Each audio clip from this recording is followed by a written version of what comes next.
What would you do if you discovered your wife was having an affair with the man hired to protect your family? This is the story of Alexander Hayes, a billionaire CEO who trusted the wrong person. And when the FBI got involved, the truth that came out left everyone speechless. This is Alexander and Catherine's story, a tale of betrayal, espionage, and discovering that the real threat was inside their home all along. Before we dive in, drop a comment and let me know. Where are you watching from right now? City and country. It's amazing to see our Deep Stories community growing around the world. If you believe that trust can be tested in unimaginable ways, that families can survive betrayal, and that sometimes the person protecting you is the one you need protection from, hit that subscribe button. This is Alexander and Catherine Hayes' journey, a story about loyalty, deception, and learning that rebuilding is harder than breaking but worth every painful step. Let's begin. Alexander Hayes wasn't just wealthy. He was one of those men whose success seemed effortless. At 45, he had built Hayes Industries from the ground up, transforming a small tech startup into a billion-dollar empire. His face graced the covers of business magazines. His opinions shaped markets. His wealth opened every door. But money, as Alexander would soon discover, couldn't buy loyalty. His wife, Catherine Hayes, was 38 and stunning, the kind of woman who turned heads wherever she went. They had met 12 years ago at a charity gala. She was an art curator then, passionate about bringing culture to underprivileged communities. He was a rising entrepreneur, hungry to prove himself. Their romance was the stuff of fairy tales. Within 6 months, they were engaged. Within a year, married. Within 2 years, they had a daughter, Emma, who was now 10 years old, and the light of Alexander's life. Catherine remembered their wedding day with painful clarity. Alexander had written his own vows. He had stood there in his perfectly tailored tuxedo, looking at her with eyes that held nothing but love and promise, and he had said, "I promise to always put you first, to never let work become more important than us, to build a life with you, not just a business empire." She had believed every word. The first 3 years of their marriage had been exactly what she had dreamed of. Alexander would come home for dinner every night. They would cook together, laughing as he inevitably burned something and she had to rescue their meal. They would sit on their small apartment balcony, back when money was still tight and the business was just getting started, drinking cheap wine and talking about their dreams. When Emma was born, Alexander had taken 2 full weeks off work. 2 weeks where he changed diapers and walked the floor at 3 in the morning when their daughter wouldn't sleep. 2 weeks where he looked at Catherine with such gratitude and love that she felt like the most important person in his world. "We made her," he would whisper, holding Emma close. "We made this perfect little human. How did we get this lucky?" Catherine would watch him with their daughter and feel her heart expand with a love so fierce it was almost painful. This was everything she wanted. This man, this child, this life they were building together. But somewhere around Emma's 3rd birthday, things began to shift. Hayes Industries secured its first major contract. Suddenly, Alexander was traveling more, working later, missing bedtime stories and weekend breakfasts.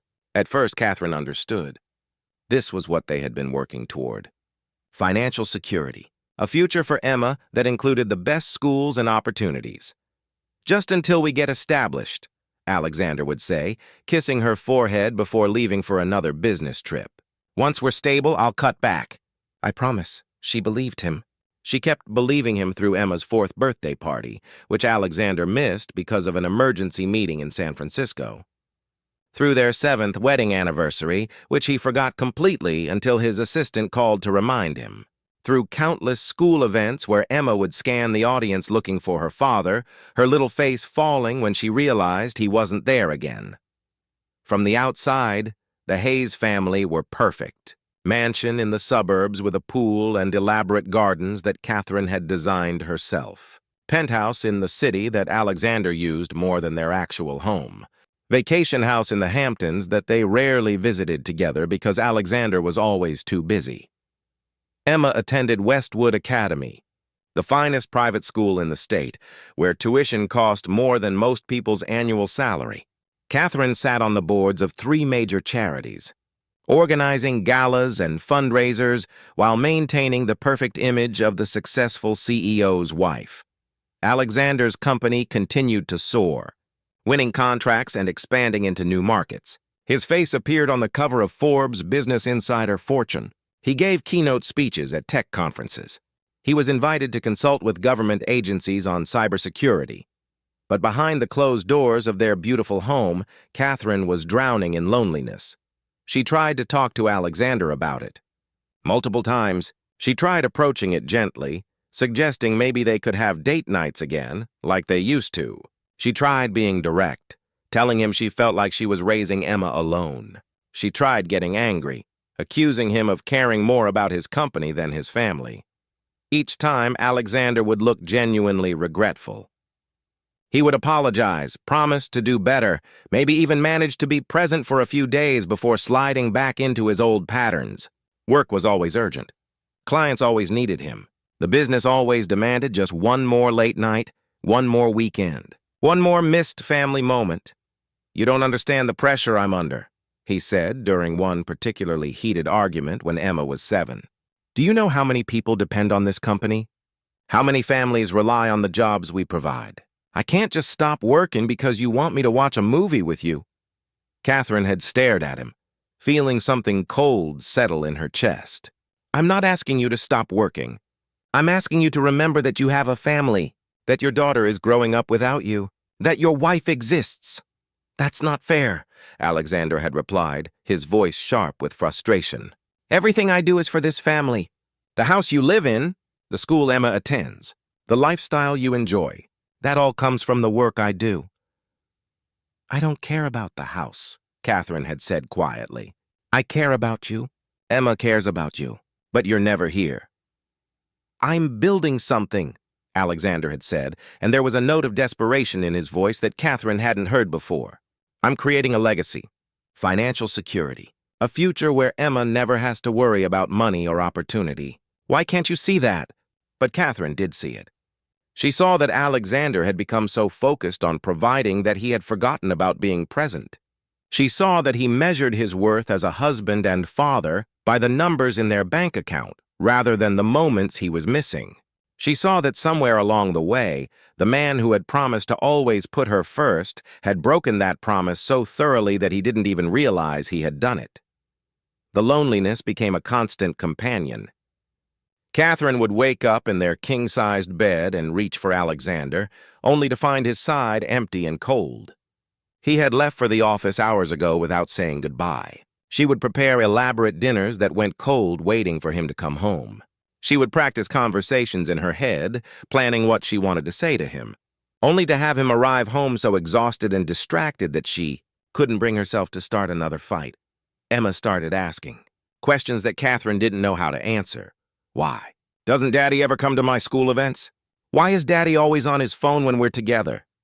Does Daddy love his work more than us? Catherine would make excuses. Daddy was very important and very busy. Daddy was working hard to give them a good life. Daddy loved them very much. He just had a lot of responsibilities. But inside, she was asking herself the same questions Emma was asking. And she didn't like the answers she was finding. Alexander worked constantly. 18-hour days became normal. 20-hour days weren't uncommon. Weekends at the office were routine rather than exception. Business trips that took him away for weeks at a time happened almost monthly. He told himself he was building security for his family, creating a legacy for Emma. He genuinely believed that the sacrifices he was making today would pay off tomorrow, that eventually the business would run smoothly enough that he could step back and spend time with his family. But tomorrow kept moving further away. Catherine told herself the same things at first. This was temporary. This was the price of success. Other CEO wives managed, and so could she. Alexander was a good man working hard for their future. She should be grateful for everything he provided. But gratitude couldn't fill the empty seat at the dinner table. Gratitude couldn't teach Emma how to ride a bike or help her with math homework or tuck her in at night with the stories only her father could tell. Gratitude couldn't hold Catherine when she cried from frustration and loneliness. Gratitude couldn't make love to her or remind her that she was desirable and seen and valued. Loneliness has a way of reshaping priorities, of making you vulnerable to attention you would otherwise ignore, of creating spaces in your heart that you didn't know existed until someone else notices them and offers to fill them. 3 months ago, everything changed. Alexander received multiple death threats from a disgruntled former employee who had been fired for stealing proprietary information. The threats were specific and credible. They mentioned Emma by name. They described Catherine's daily routine in detail that proved this person had been watching them. For the first time in years, Alexander was genuinely frightened, not for himself, but for his family. The realization that his business decisions had put Catherine and Emma in danger shook him in a way that Catherine's complaints about his absence never had. David Chen, Alexander's head of security for 8 years, insisted on hiring personal protection, not just for Alexander, but for Catherine and Emma too. "I don't need a babysitter," Catherine had protested when Alexander told her. They were in his home office late at night, one of the rare occasions when they were both awake and in the same room at the same time. "It's not negotiable," Alexander replied, barely looking up from his laptop. He was reviewing a contract even as he discussed death threats against his family. "I won't risk your safety because of my business decisions." Catherine felt a flash of anger. "But you'll risk our marriage because of your business decisions?" Alexander finally looked up, confusion crossing his face. "What? Never mind," Catherine said quietly. "What was the point?" He wouldn't hear her anyway. He never did. "The Bodyguard starts Monday," Alexander said, returning his attention to his laptop. "His name is Marcus Kane, former military, impeccable credentials. He'll drive you to your charity meetings and accompany Emma to and from school." "Fine," Catherine said, and left his office. She didn't know that this decision, made by her husband without really consulting her, would change everything. That the man hired to protect her would become the man who destroyed her marriage. That in trying to keep his family safe from external threats, Alexander had inadvertently invited the real danger inside their walls. That's how Marcus Kane entered their lives. Marcus was 32, former military, and exactly what you'd expect from an elite bodyguard. 6'3" of disciplined muscle, sharp eyes that missed nothing, and the kind of quiet confidence that came from real danger, not boardroom posturing. He arrived at their home on a Monday morning driving a black SUV with tinted windows. He wore a dark suit that couldn't quite hide the weapon holstered at his hip. When Catherine opened the door, he extended his hand with professional courtesy. "Mrs. Hayes, I'm Marcus Kane. I'll be handling your security detail." His handshake was firm and brief. His eyes were a striking hazel that seemed to take in everything about her in that single moment. Catherine felt oddly exposed, as if this stranger could see through the carefully maintained facade of the perfect CEO's wife to the lonely, invisible woman underneath. "Just Catherine is fine," she said, stepping back to let him inside. "Can I get you coffee? We have about 20 minutes before I need to leave for my meeting." "Coffee would be great, thank you." She led him to the kitchen and poured 2 cups, grateful for something to do with her hands. Marcus stood by the counter, not sitting even when she gestured to the bar stools, maintaining his professional distance. "Your husband briefed me on the situation," Marcus said. "The threats are being taken seriously by local law enforcement, but until the individual making them is apprehended, I'll be with you whenever you leave the house. I'll try to be as unobtrusive as possible." "And Emma?" Catherine asked, thinking of her daughter who was upstairs getting ready for school. "I'll handle drop-off and pick-up at Westwood Academy. I've already coordinated with their security office. Emma won't even notice I'm there most of the time." But Emma did notice. When Catherine introduced them, her daughter looked at Marcus with the open curiosity of a 10-year-old who wasn't yet trained to hide her thoughts. "Are you like a secret agent?" Emma asked, her eyes wide. Marcus smiled, and it transformed his serious face into something warmer. "More like a very careful driver who's really good at keeping people safe." "Do you have a gun?" "Emma," Catherine said quickly, but Marcus just laughed.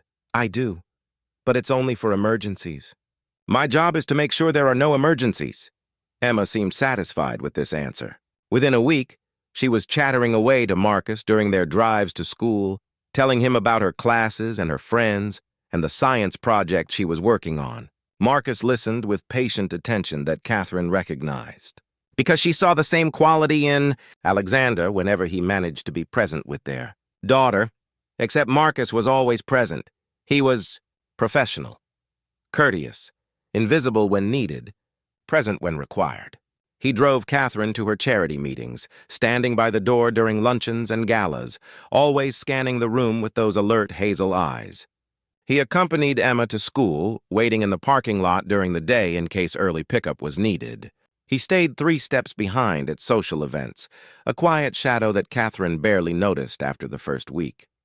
Alexander barely noticed him at all. Marcus Kane was just another employee to Alexander, another line item in the security budget, another detail handled by David Chen that Alexander didn't need to think about. But Catherine noticed.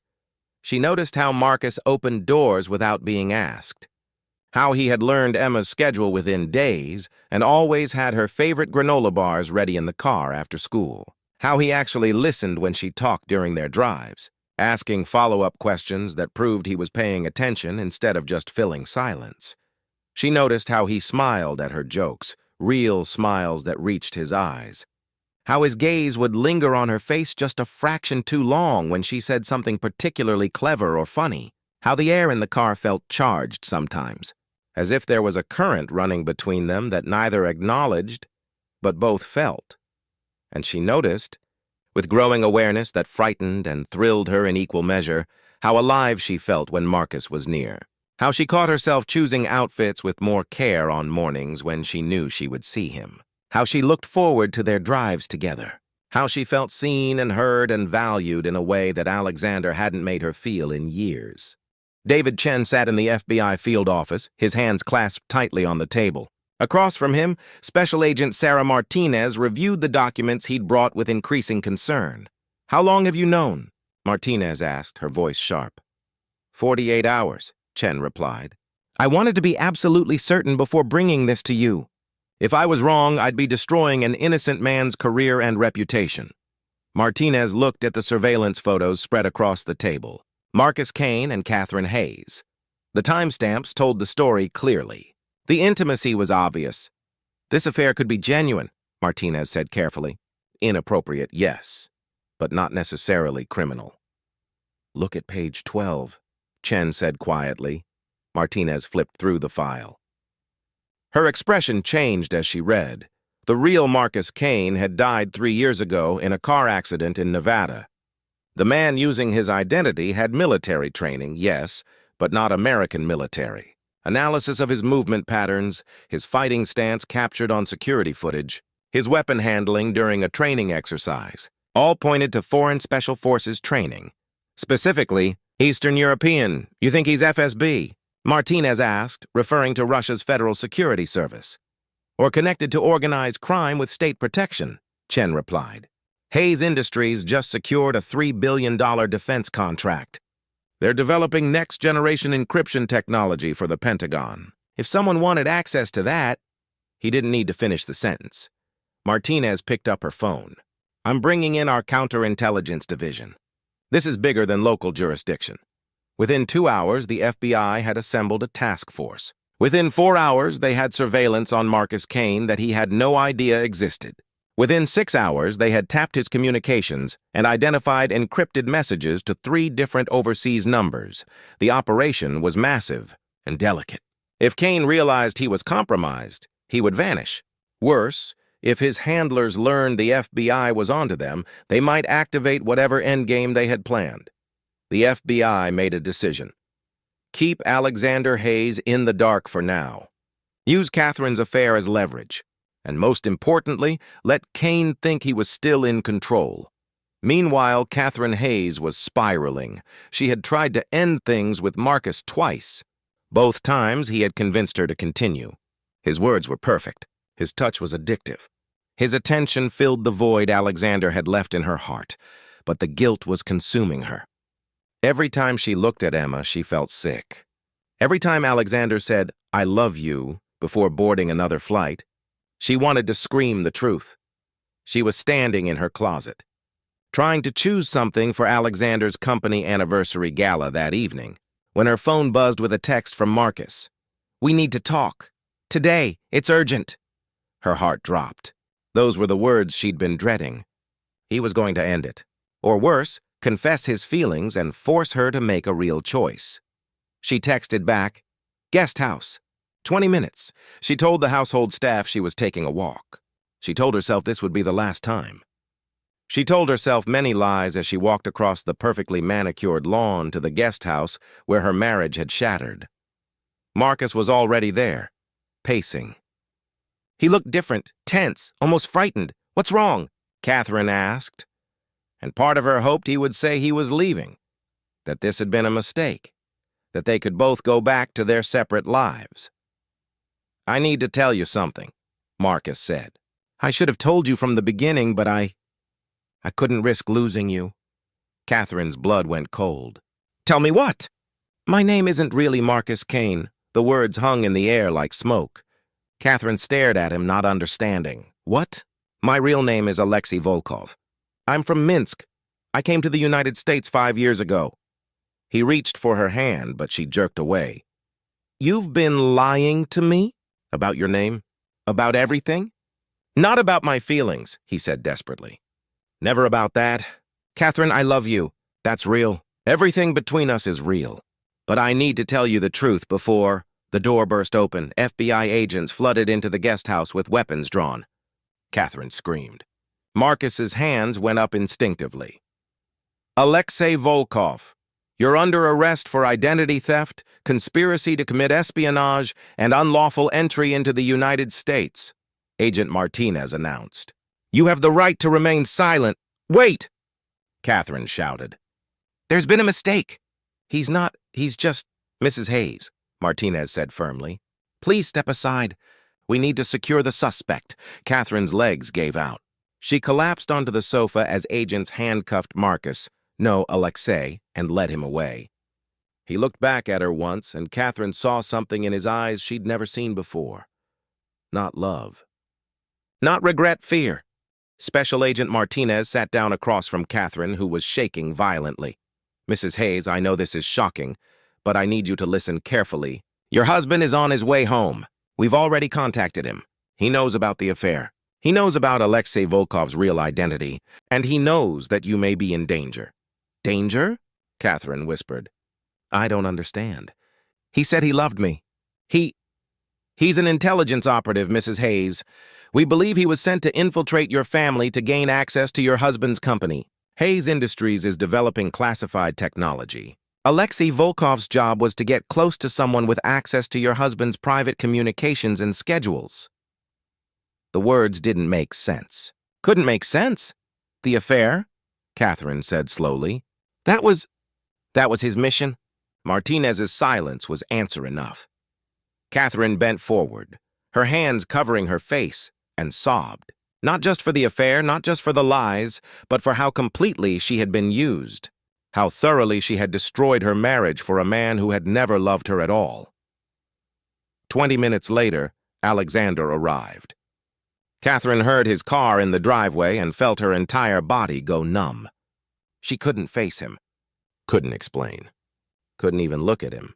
He walked into the guest house, and Catherine forced herself to meet his eyes. She expected anger, rage, the cold dismissal that would end their marriage in a single sentence. Instead, Alexander Hayes crossed the room and pulled his wife into his arms. "I'm sorry," he whispered into her hair. "God, Catherine, I'm so sorry. This is my fault, all of it. I left you alone. I made you feel invisible. I let work consume me until there was nothing left for you." Catherine sobbed harder, her hands gripping his shirt. "I destroyed everything," she choked out. "I betrayed you. I betrayed Emma. He used you," Alexander said firmly. "He knew you were lonely. He knew I was never here. He exploited that. This was calculated, Catherine. This was his job. But I let him," she whispered. "I made the choice. I let him—" "I know," Alexander's voice broke. "I know, and we will deal with that. Together. But right now we need to keep you and Emma safe." "Because Agent Martinez says this isn't over." Catherine pulled back, wiping her eyes. "What do you mean?" Agent Martinez stepped forward. "Alexei Volkov isn't talking, not yet. But we've intercepted communications suggesting that the people who sent him have a backup plan. They know we arrested him. And they're activating their contingency. What kind of contingency? Alexander asked, his arm tightening around Catherine. Martinez hesitated. Then, we believe they're planning to kidnap Emma.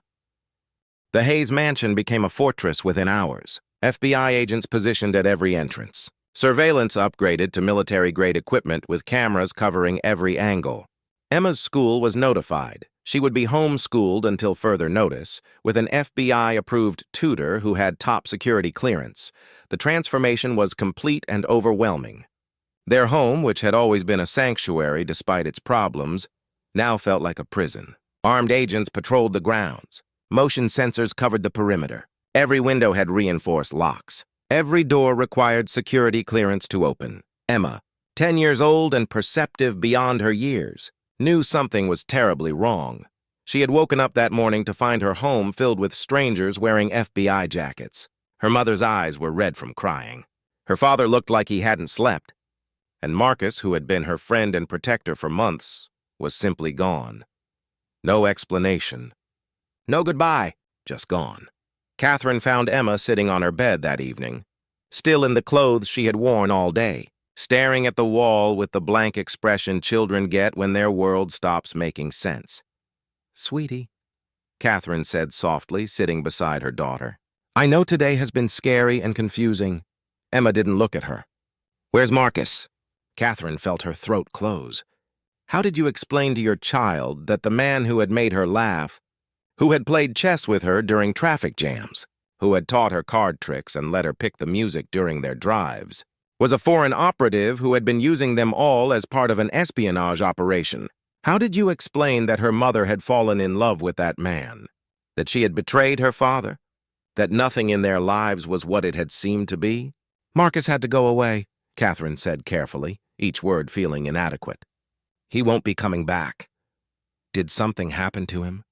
Emma's voice was small, frightened. She thought Marcus might be dead. "No, he's okay. But he had to leave. He did something bad.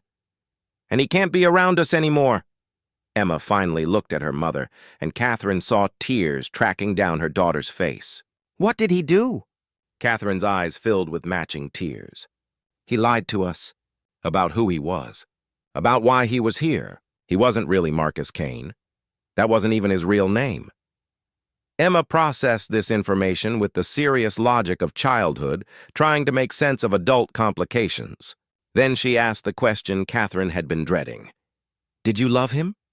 Catherine's breath caught. Children saw everything. They noticed when their parents smiled differently at certain people. They picked up on charged silences and meaningful glances. Emma had been in that car for months, watching her mother come alive in Marcus's presence in ways she hadn't seen in years.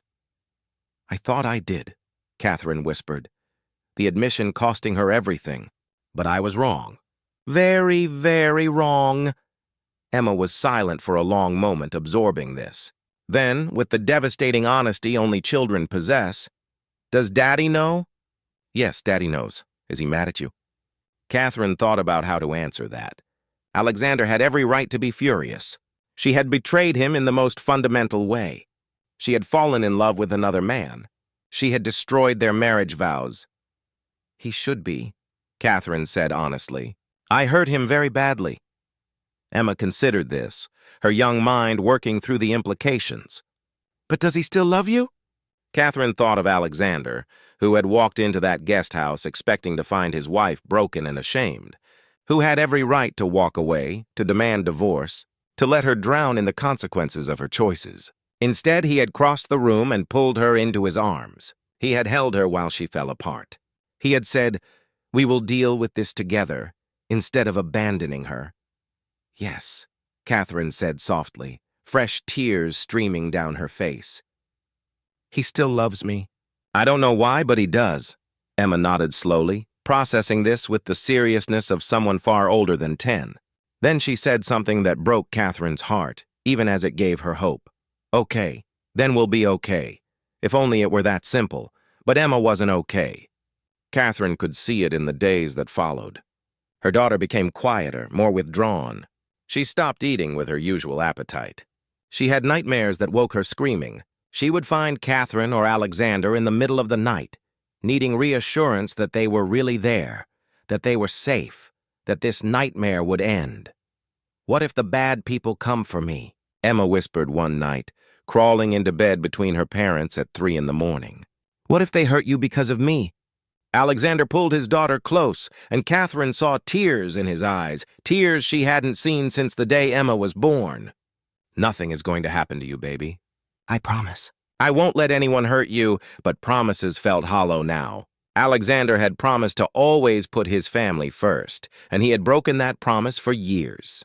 Catherine had promised to forsake all others, and she had shattered that vow in the guest house by the pool.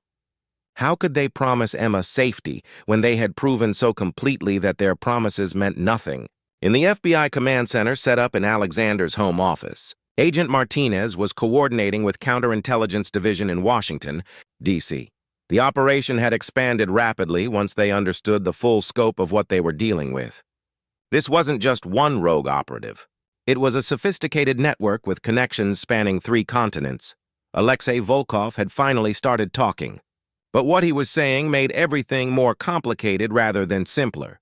"He claims he was working alone," Martinez told Alexander and David Chen during a late-night briefing.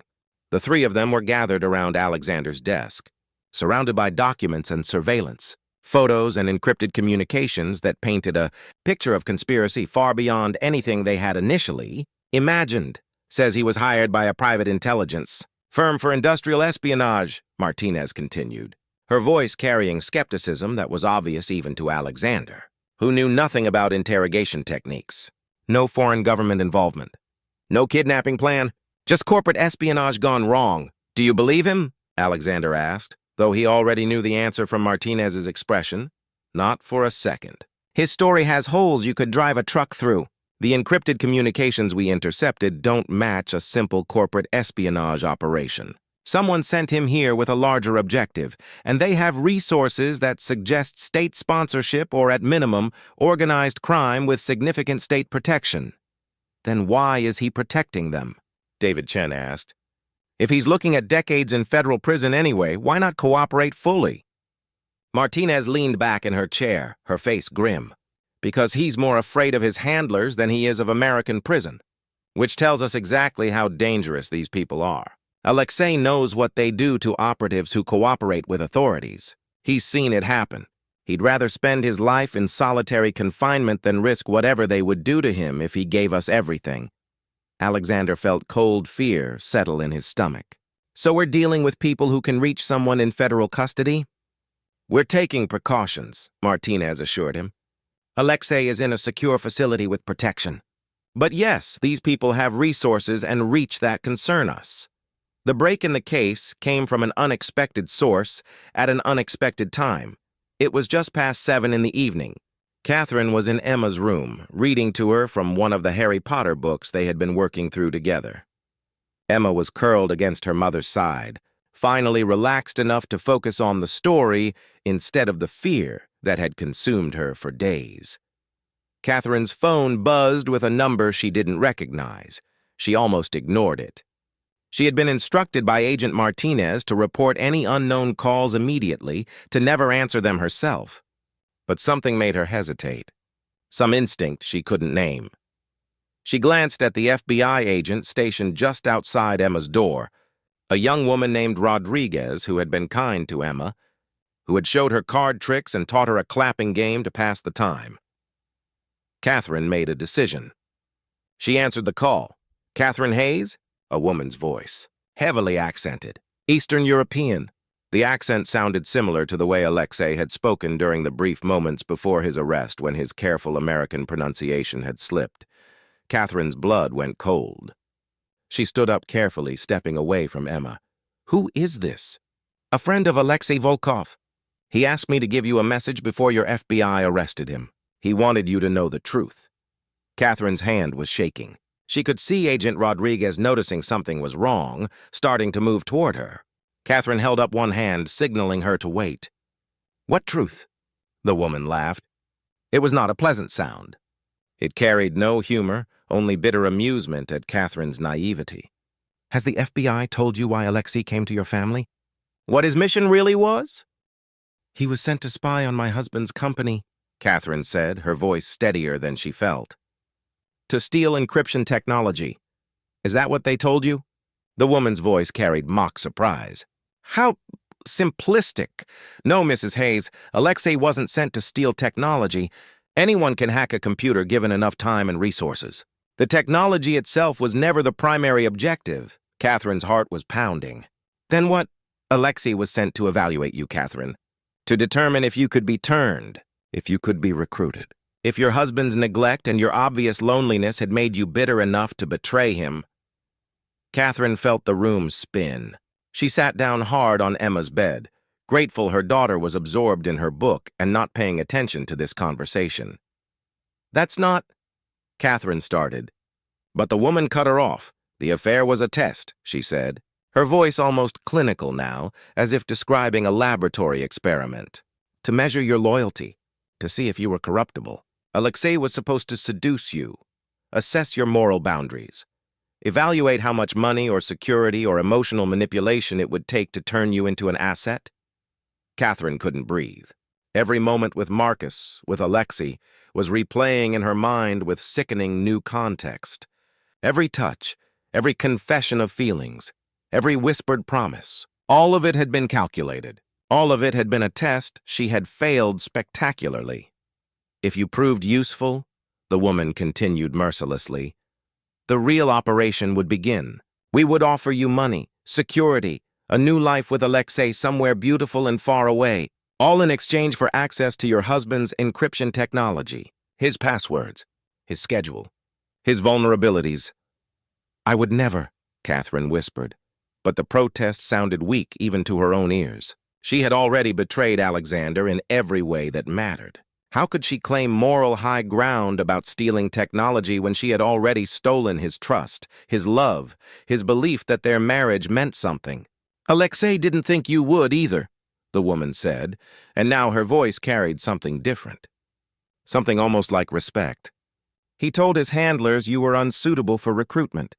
Too moral, too loyal despite your unhappiness. Too genuinely good despite being married to a man who treated you like a housekeeper rather than a wife. He recommended aborting the operation entirely. Catherine's mind reeled. Then why did he continue? Because he fell in love with you, the woman said softly, and Catherine heard genuine emotion in her voice for the first time. Really in love, not as part of his mission, but despite it, against every rule we operate under, against every training protocol, against his own survival instincts. Catherine felt tears streaming down her face. I don't understand. Alexei stopped reporting to his handlers 3 weeks before the FBI arrested him. He stopped following the mission parameters. He started planning ways to extract you and Emma, to get you both out before the operation escalated to its next phase. He was trying to save you, Catherine, and that's when his handlers realized he had been compromised. That's when they decided to activate the contingency. If this is true, Catherine said slowly, her voice shaking, why are you telling me? Why do I need to know any of this? There was a pause. Then, because Alexei asked me to warn you if anything happened to him. He wanted you to know that the contingency plan isn't what the FBI thinks. They're preparing for a kidnapping that will never come. Catherine's heart stopped. What do you mean?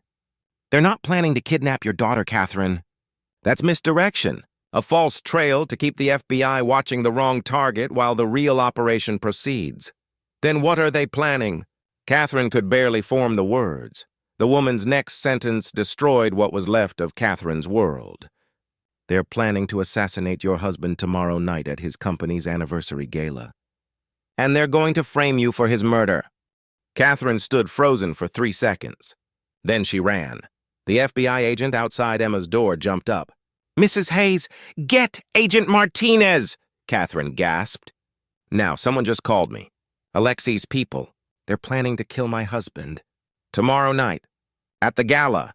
Within minutes, the command center erupted into controlled chaos. Martinez had the call traced. Burner phone, signal bounced through 6 countries, untraceable. She had Alexei Volkov brought from federal detention for emergency interrogation. When confronted with what the woman had told Catherine, Volkov's facade finally cracked. They'll kill her too, he said, his voice breaking. After they kill Alexander, they'll kill Catherine and make it look like suicide. The guilt of murdering her husband. They'll make Emma an orphan. Take everything. Why? Alexander demanded, standing in the interrogation room despite FBI protocols. Why my family? Why this elaborate plan? Volkov looked at him with something like pity. Because your company's encryption technology is about to make certain criminal organizations and corrupt governments obsolete. They can't hack it, can't break it, can't steal it. So they need to take control of Hayes Industries directly. With you dead and Catherine framed, Emma inherits everything as a minor, and the executor of her estate. He didn't finish, but he didn't need to. David Chen, Alexander whispered. The revelation hit like a physical blow. David Chen, his head of security for 8 years. The man he trusted with his family's safety. The man who had discovered Alexei's fake identity and brought it to the FBI. Agent Martinez was already moving. Where is Chen now? He said he was checking the perimeter, an agent reported. Then realizing, oh God, he's with Emma. The mansion had multiple panic rooms, but Emma's bedroom wasn't far from one. The FBI agents rushed upstairs, weapons drawn. They found Emma's room empty. The window open. And a note on her bed in David Chen's handwriting, if you want the girl alive, Alexander Hayes will attend the gala tomorrow as planned. He will announce his retirement and name me as his successor. Hayes Industries will be transferred to a trust that I control. If you deviate from these instructions in any way, Emma dies. If FBI tries to find us, Emma dies. You have 18 hours. Catherine collapsed. Alexander caught her. We'll find her, Martinez said, but her voice was tight. No. Alexander's voice was steel. I know David, he's not improvising. This was always the plan. The FBI won't find her in time. Then what do you suggest? Martinez demanded. Alexander looked at Alexei Volkov, who had been responsible for so much of this nightmare, who had seduced his wife, who had brought these people into their lives. You said you fell in love with Catherine, Alexander said. Was that true? Volkov met his eyes. Yes. Do you know where Chen would take Emma? I know where they planned the contingency site. A warehouse by the harbor. If I'm right about the timeline, get him a tactical vest, Alexander said to Martinez. He's coming with us. Absolutely not, Martinez protested. He's a foreign operative. We can't. He knows the people, the layout, the protocols. And he's the only one Chen won't expect to be working with us. Alexander's voice left no room for argument. Emma is my daughter. I will get her back, with or without FBI approval. Martinez looked at Catherine, who had stood up, her face set with determination. I'm coming too, Catherine said. Mrs. Hayes, she's my daughter. I'm coming. The warehouse was exactly where Alexei said it would be, abandoned for years, officially. But fresh tire tracks in the mud told a different story. Deep grooves suggesting heavy vehicles had been here recently. Multiple sets of footprints leading to and from the rusted metal door. FBI tactical teams surrounded the building in the pre-dawn darkness. Snipers positioned on adjacent rooftops, their infrared scopes scanning for heat signatures. Negotiators on standby with communication equipment. Armored vehicles blocking every possible exit route. The entire operation had been mobilized in under 2 hours, an impressive feat that spoke to how seriously the FBI was taking this threat. But everyone knew that hostage situations with professionals rarely ended peacefully. Statistics weren't encouraging. When trained operatives took hostages, they typically had exit strategies that involved casualties. David Chen had been Alexander's head of security for 8 years. He knew how the FBI operated. He would have planned for this. Alexander, Catherine, and Alexei wore tactical vests and communications equipment. Martinez had fought their inclusion until Alexander made it clear he was going in with or without FBI support. Better to have some control over the situation than watch him get himself killed trying to rescue his daughter alone. Chen has at least 4 men inside. Alexei briefed them in the command vehicle parked 3 blocks away. He was handcuffed, but Martinez had agreed to remove them for the operation. If this went sideways, they needed him mobile. All ex-military. All ruthless. Former contractors who got burned by their governments and now work for whoever pays highest. They're not ideologues.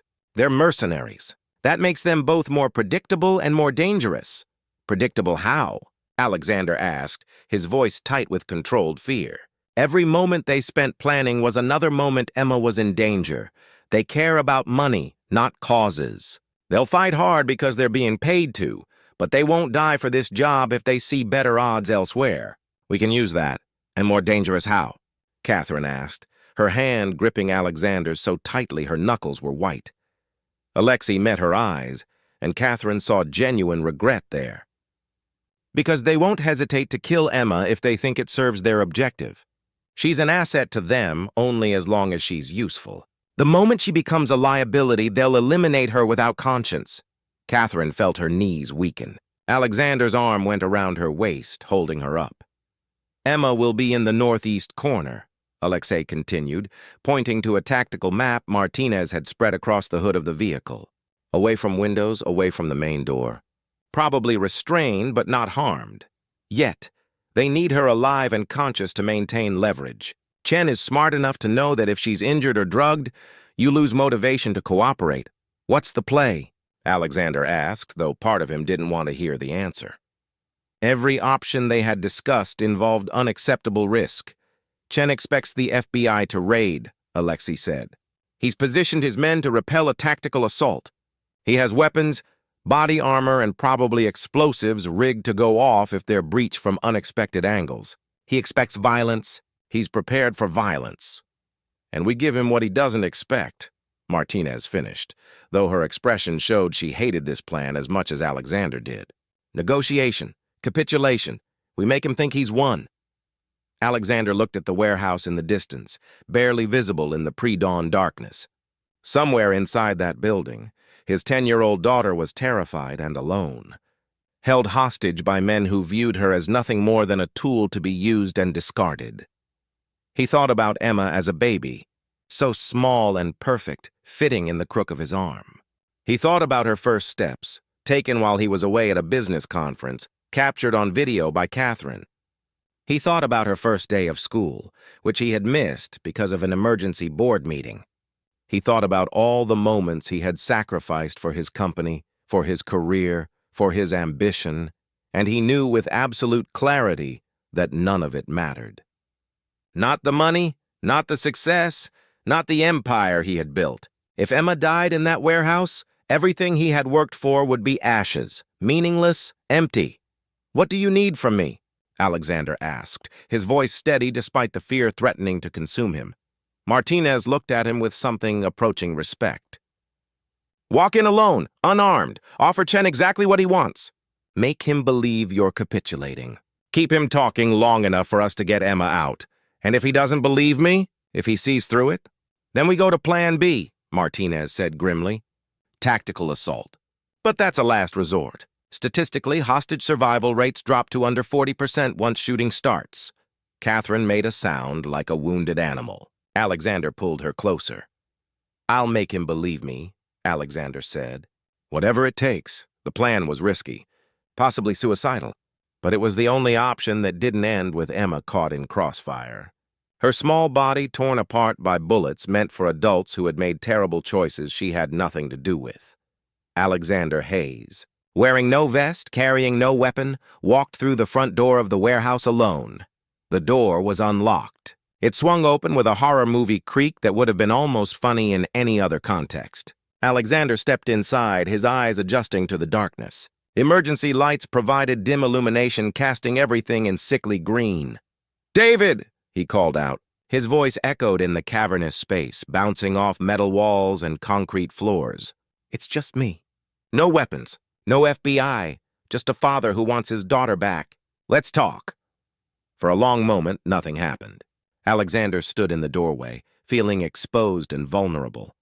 He knew FBI snipers were watching through infrared scopes. He knew tactical teams were positioned at every entrance. He knew that if Chen gave the word, his men would execute Emma before the FBI could reach her. He also knew that this was his fault, all of it.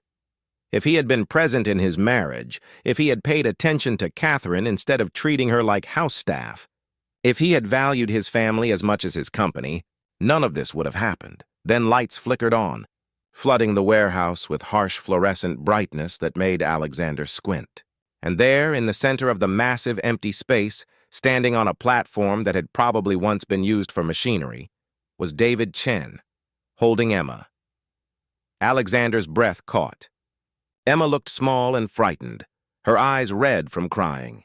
Her clothes were rumpled, her hair messy, but she wasn't visibly injured. When she saw her father, her face transformed with hope and relief. "Daddy!" She started to shout, but Chen's hand covered her mouth gently but firmly. "Close enough," Chen said, his voice carrying clearly across the distance. "I'm glad you came alone, Alexander. I was worried you might do something foolish like bring an assault team. FBI is outside," Alexander admitted, keeping his voice calm and reasonable. "But I came to negotiate. You know me, David, I'm a businessman. I solve problems through deals, not violence. You want control of my company. I want my daughter. Surely we can find common ground," Chen laughed, but there was no humor in the sound. "Common ground? You think this is a contract negotiation? That we can find terms acceptable to both parties? I think you're a smart man who's been backed into a corner," Alexander said carefully. "I think your employers have put you in an impossible position. I think you're looking for a way out that doesn't end with you dead or in prison. Am I wrong?" Chen's expression flickered with something, surprise maybe, or grudging respect. "You always did see 10 moves ahead, Alexander. It's why I enjoyed working for you. Most CEOs are idiots who stumbled into success through luck or inheritance. But you built something real. You earned your position." "Then you know I'm serious about finding a solution," Alexander said. "You've been my head of security for 8 years. In some ways, you know me better than my own wife. You know I don't make empty promises. You know when I offer a deal, I honor it." "And what deal are you offering?" Chen asked, his grip on Emma tightening slightly. Not enough to hurt her, but enough to remind Alexander who held all the cards. Immunity. Witness protection. The FBI wants the people you're working for, not you. They want the network, the handlers, the money trail. Give them everything you know. Testify, and walk away from this alive and free. And you disappear with billions of dollars of technology and classified contracts? Chen shook his head. "We both know that can't happen. The FBI is lying to you if they told you otherwise." "Or," Alexander said, taking a risk, "you disappear, but not as David Chen. That man dies tonight. New identity, new life. Protection from the people who would kill you for cooperating. You're smart enough to know your handlers have already written you off. The moment I filed those FBI reports, you became a liability." "You think I don't know that?" Chen's voice rose with sudden anger. "You think I haven't figured out that I'm expendable? That they're planning to eliminate me whether this operation succeeds or fails? Then why protect them?" Alexander asked.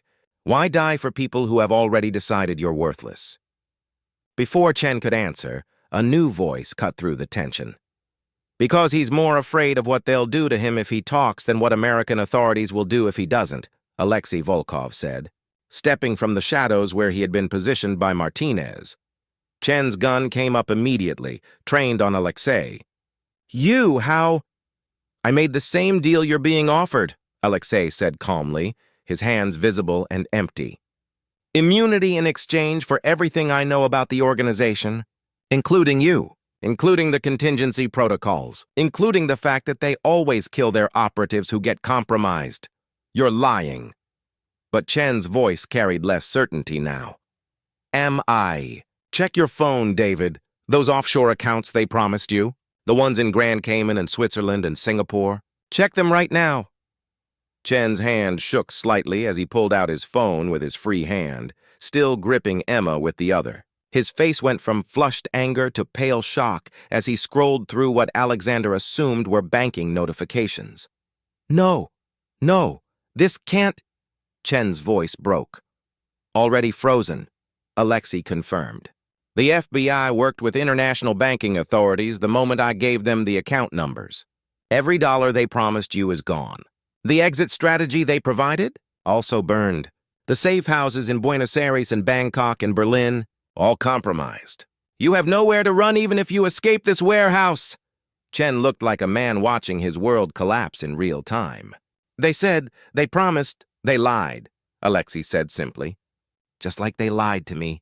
Just like they lie to every operative they use. We're disposable tools to them, David. Nothing more. Check your comms." Martinez's voice came through, broadcast into the warehouse through speakers the FBI had positioned. Your backup team. The 4 men you think are securing your perimeter. Try to raise them. Chen touched his earpiece, his free hand trembling now. Sierra 1, report. Sierra 2, status check. Sierra 3, Sierra 4. Anyone respond?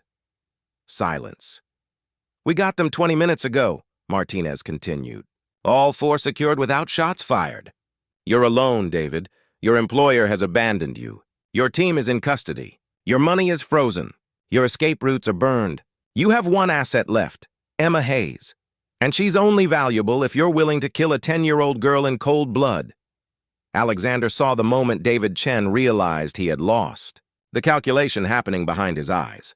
The weighing of impossible options. The recognition that every path forward led to destruction. For a moment that stretched into eternity, Alexander genuinely didn't know what Chen would do. The man had been trained to eliminate threats. He had killed before. Alexander had never asked, but he had suspected. He was cornered, desperate, and holding a gun with a child in his arms. Then Catherine Hayes stepped forward, emerging from the shadows where she had been positioned against everyone's advice. David, she said softly, and her voice carried clearly in the silent warehouse. Please. Chen looked at her, and Alexander saw something change in his expression. Catherine continued, taking slow steps forward with her hands visible and empty. I know what it's like to be used, Catherine said, her voice breaking. To believe someone cares about you and discover it was all manipulation. To realize you destroyed everything that mattered for people who saw you as nothing more than a tool. Mrs. Hayes, stay back, Chen said, but there was no force behind the command. Emma has nothing to do with the choices we made, Catherine continued, tears streaming down her face now. She's 10 years old. She likes Harry Potter and science projects and playing chess. She wants to be a marine biologist someday. She still believes the world is fundamentally good, because nobody has taught her otherwise yet. Catherine was close enough now that Chen could have shot her easily, but he didn't. Please, Catherine whispered. Whatever you're planning, whatever you think you need to do, please don't make my daughter pay for the choices adults made. Don't let her death be what you're remembered for. You're better than that. I've seen you with Emma. You liked her. You taught her card tricks. You made her laugh. Something in Catherine's voice, the raw pain, the absolute vulnerability, the mother's desperate love, broke through the last of Chen's training and defenses. His shoulders slumped. The gun lowered. His grip on Emma loosened.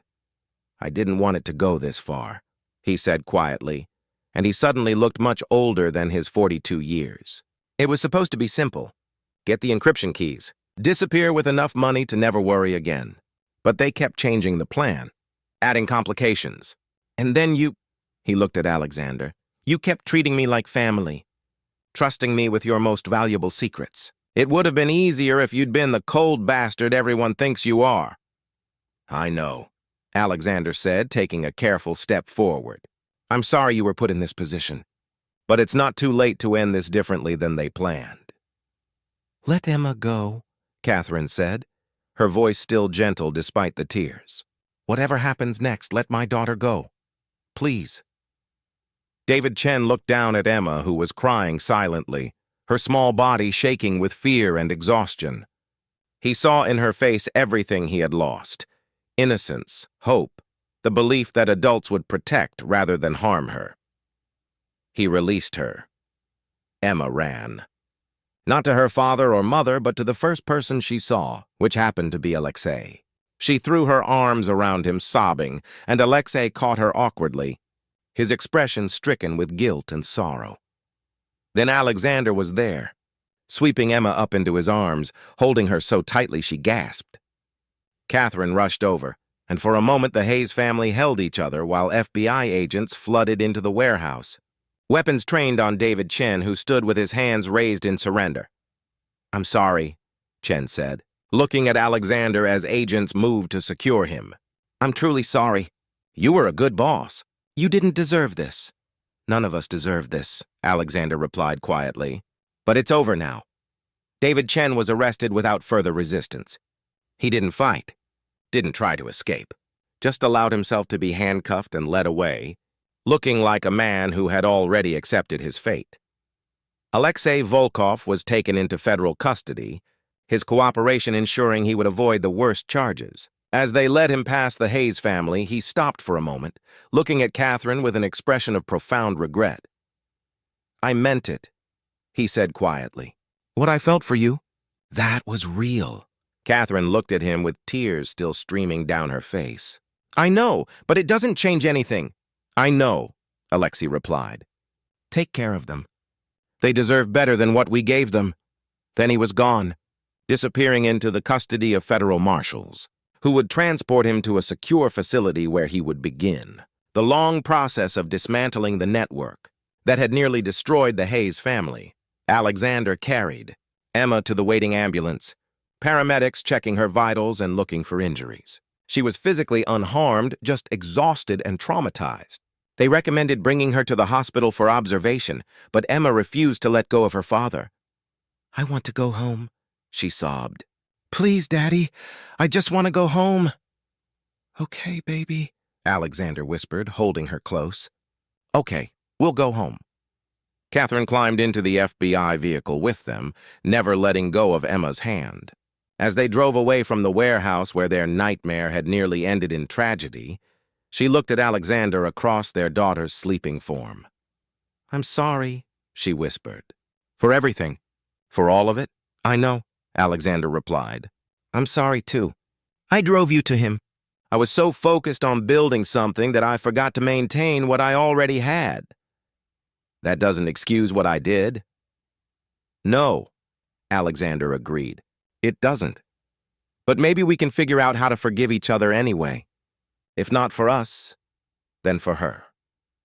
He looked down at Emma, who had finally fallen asleep from sheer exhaustion, her face tear-stained but peaceful. Catherine followed his gaze and felt her heart break and mend simultaneously. "Yes," she said softly, "for her." 3 months after the warehouse, life had settled into something that resembled normal but felt entirely different. The Hayes family was testifying before a closed session of Congress about security vulnerabilities in the defense contractor vetting process. They sat together at a long table, Alexander in a suit that hung slightly looser than it used to, Catherine with her hair pulled back severely, Emma between them looking small and serious in the dress her mother had chosen. Senator Patricia Williams led the questioning, her voice gentle but firm. "Mr. Hayes, can you explain how David Chen was able to maintain his position as your head of security for 8 years without anyone discovering his true allegiances?" Alexander felt the weight of that question. "Senator, the honest answer is that I trusted him completely. I never questioned his background because he came highly recommended. I never audited his activities because he had proven himself competent repeatedly. I took his loyalty for granted because it never occurred to me that someone I considered family would betray us. And that's the lesson here," Senator Williams said. "Not just for defense contractors, but for anyone dealing with classified information. Trust must be verified. Backgrounds must be continuously monitored. No one can be considered above suspicion, no matter how long they've served or how trusted they seem." Catherine was asked about how foreign operatives identify and exploit vulnerabilities in American families. She answered with painful honesty about her loneliness, about how easy it had been for Alexei to see exactly what she needed and provide it, about how married people could be targeted through emotional rather than financial means. "Mrs. Hayes, that took tremendous courage to admit publicly," Senator Williams said when Catherine finished.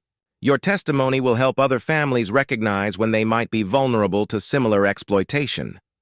Emma was not required to testify, but she had insisted on coming. She wanted to see the adults who were supposed to protect families like hers actually doing something about it. She wanted to know that her trauma would mean something beyond her own nightmares. 6 months after the congressional testimony, Hayes Industries had implemented security protocols that became industry standard. Multi-factor authentication for all systems. Continuous background monitoring for anyone with security clearance. Psychological evaluations every 6 months to identify employees under unusual stress or facing financial difficulties that might make them vulnerable to recruitment. Other defense contractors adopted Hayes's protocols voluntarily, not wanting to face the kind of infiltration that had nearly destroyed Hayes Industries.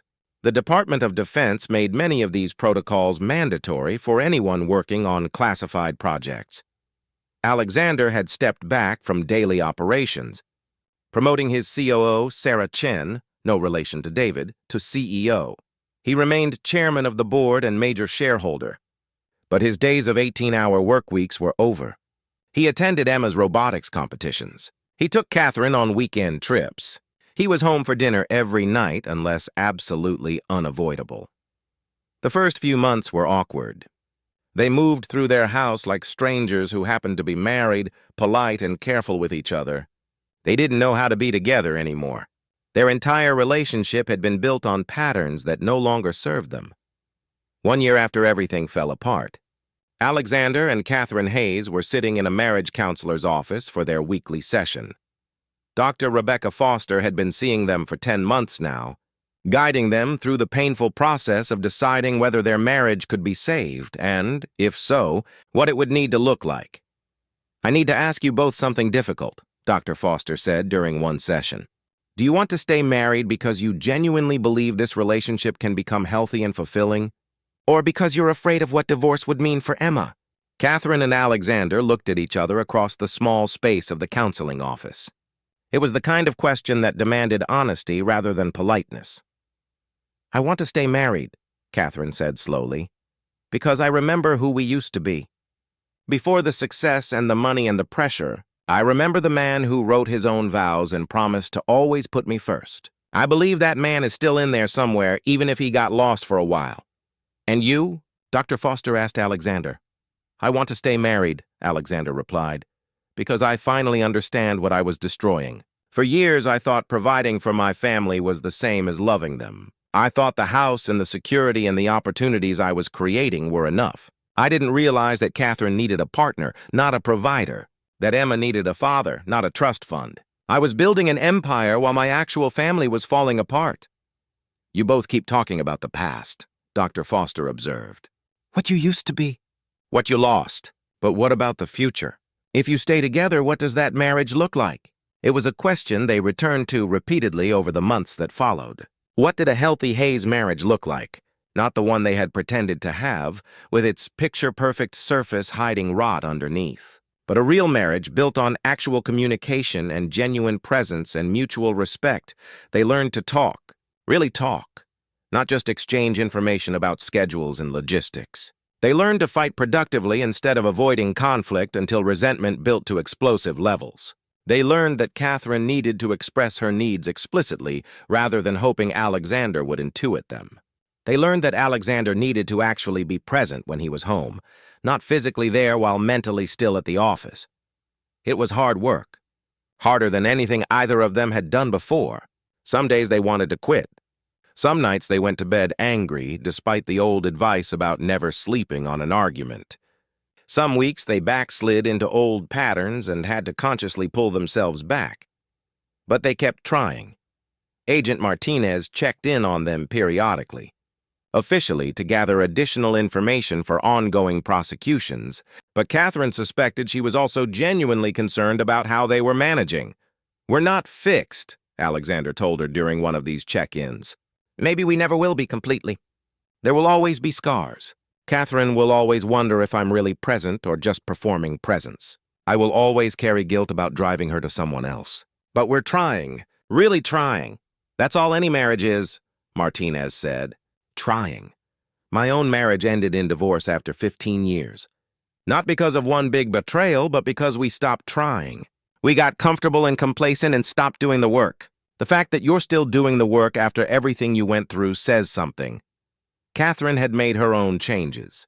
She resigned from several charity boards to focus on Emma and on rebuilding her marriage, but she also returned to her first love, art curation. She had been offered a position at a small gallery that specialized in helping at-risk youth express themselves through art.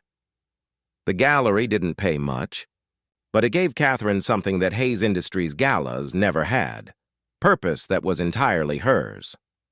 She worked with teenagers who had experienced trauma, teaching them to channel pain into creativity. She helped them see that broken things could be made beautiful, that scars could become art. One of her students, a 17-year-old named Maria who had survived domestic violence, created a sculpture of a shattered vase repaired with gold. When Catherine asked her about it, Maria said, "My therapist told me about kintsugi, how Japanese artisans repair broken pottery with gold, making the cracks part of the beauty." I thought, that's what I want to be. Not perfect, but golden where I broke. Catherine cried when she heard that. She bought the sculpture for her home, placing it in the living room where she could see it every day. A reminder that breaking wasn't the end of the story, that healing was possible, that golden scars could be more beautiful than flawless surfaces. Emma was in therapy twice a week with Dr. Sarah Mitchell, a child psychologist who specialized in trauma. The nightmares came less frequently now. The panic attacks when her parents were late picking her up from school had mostly stopped. She was laughing again, genuinely laughing, not the forced cheerfulness she had tried to maintain in the immediate aftermath of her kidnapping. But she had changed in ways that couldn't be undone. She was more serious now, more aware of how fragile safety really was. She had learned too young that adults could lie, that people she trusted could betray her, that the world was more dangerous than she had believed. "That's not necessarily bad," Dr. Mitchell told Catherine and Alexander during a joint session. "Emma has lost some innocence, yes, but she's also developing resilience and awareness that will serve her well. She's learning that bad things can happen, but don't have to define her, that families can survive terrible events if they choose to. That love is a decision you make every day, not a feeling that just happens." Emma had decided she wanted to study computer science and cybersecurity when she was older. She wanted to help protect other families from the kind of infiltration that had nearly destroyed hers. She spent hours teaching herself coding languages and security protocols, her 10-year-old mind absorbing information at a rate that astounded her teachers. "She's going to do great things," Dr. Mitchell told them. "Not despite her trauma, but partially because of it. She's found purpose in her pain. That's incredibly mature for someone her age." 2 years after the warehouse, the Hayes family took a vacation together. Just the three of them. No bodyguards beyond standard precautions. No FBI protection detail. Just a family learning to be a family again. They went to a small beach town in Oregon where nobody recognized Alexander from magazine covers or Catherine from charity galas. They rented a cottage right on the beach, weathered wood and salt air and the constant sound of waves that Emma found surprisingly comforting. They built sandcastles with Emma, elaborate structures with moats and towers and seashell decorations. They watched sunsets paint the sky in impossible colors. They cooked simple meals together in the cottage's tiny kitchen. No elaborate presentations or expensive wines, just food they made with their own hands. They talked about ordinary things. Whether the ocean was too cold for swimming, yes. What movie to watch after dinner, Emma's choice. Whether tomorrow they should drive to the nearby lighthouse or just spend another day on the beach. One evening, as they walked along the shore with Emma running ahead to chase seagulls, Alexander took Catherine's hand. The touch was tentative, asking permission rather than assuming it. Catherine squeezed back, answering. "Are we going to be okay?" he asked quietly, watching their daughter laugh as waves chased her up the sand. Catherine was silent for a moment, really considering the question. 2 years ago, if someone had asked her this, she would have said no immediately. The damage seemed too extensive, the betrayals too profound, the trust too shattered. But 2 years of work had changed things. 2 years of therapy and honest conversations and choosing each other even when it was hard. 2 years of learning that healing was possible but required active effort rather than passive hope. She watched Emma run freely, her laughter carried on the wind. She saw how Alexander's face softened when he looked at their daughter, the guilt and love and determination all mixed together. She felt the warmth of his hand in hers, solid and real. "I think we already are," she said finally. "Not perfect, but okay. And maybe that's enough." "More than enough," Alexander replied, and she heard the emotion in his voice. They stood there for a moment, Two people who had broken each other and been broken by circumstances beyond their control. Watching their daughter chase birds with the unself-conscious joy of childhood that trauma hadn't completely stolen. The sun set over the Pacific, painting the sky in shades of gold and purple and deep blue. The Hayes family walked back to their cottage together, not as the people they had been 3 years ago, but as the people they had fought to become, scarred, wiser, stronger, and together. The truth that the FBI discovered, the truth that left everyone speechless, wasn't about the espionage or the conspiracy or even the affair.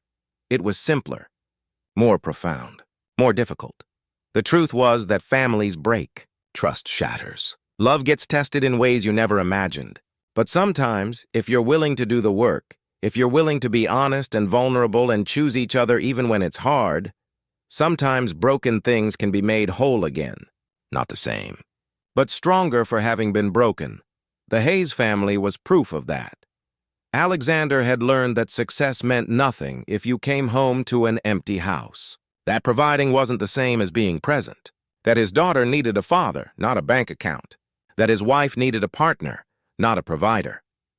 Catherine had learned that loneliness makes you vulnerable to people who see that vulnerability as an opportunity. That communication requires courage. That you can't expect someone to know what you need if you never tell them. That forgiveness of yourself and others is a daily choice, not a one-time decision. Emma had learned that adults make mistakes, that people aren't always who they seem, that families can survive terrible things if they choose to stay together. That love isn't the absence of problems. It's the commitment to work through them. And in a federal facility somewhere in the Midwest, Alexei Volkov was learning that redemption doesn't erase the harm you've caused, but it might give you a chance to prevent future harm. His testimony had helped dismantle a criminal network that spanned 3 continents. It wouldn't bring back the years Catherine lost to guilt and self-recrimination, but maybe it saved someone else's family from facing the same nightmare. 2 years after the warehouse, the Hayes family took a vacation together.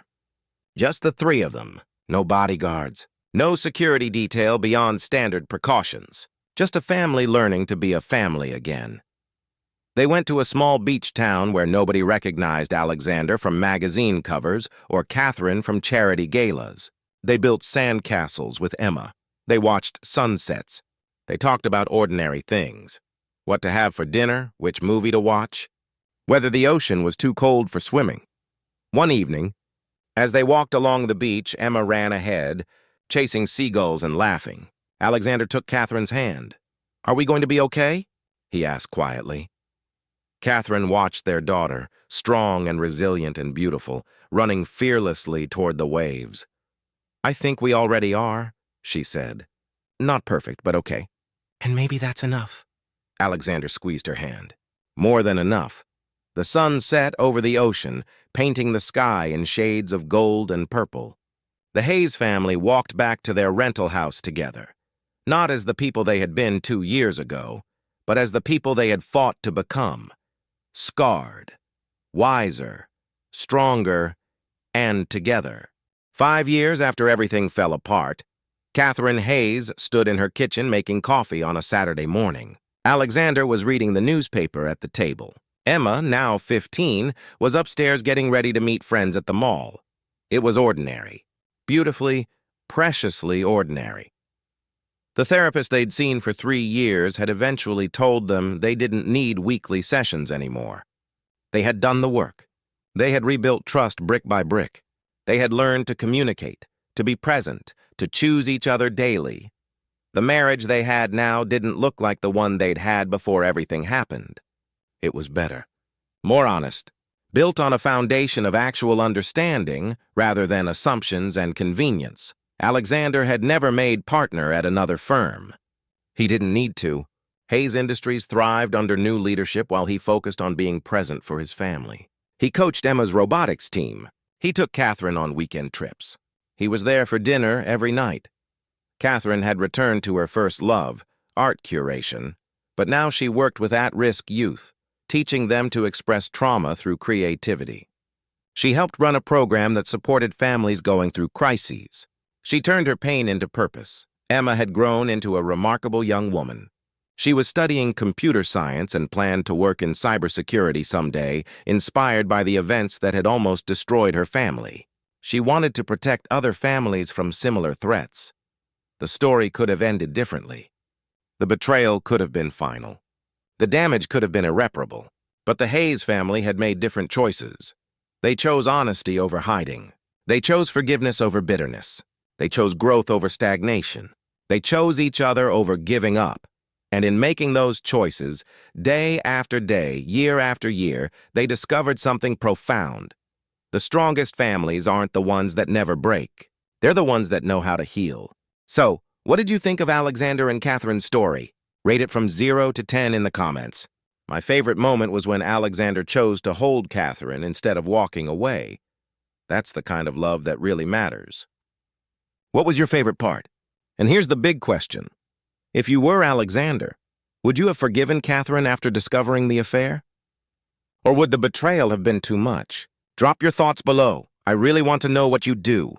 If this story of trust tested, families broken and rebuilt, and learning that love means choosing each other even when it's hard moved you, subscribe to Deep Stories for more emotional tales every week. Stories about people facing impossible choices, about marriages that survive betrayal, and about discovering that healing is possible even after everything falls apart. Hit that subscribe button and join our community. I'll see you in the next story.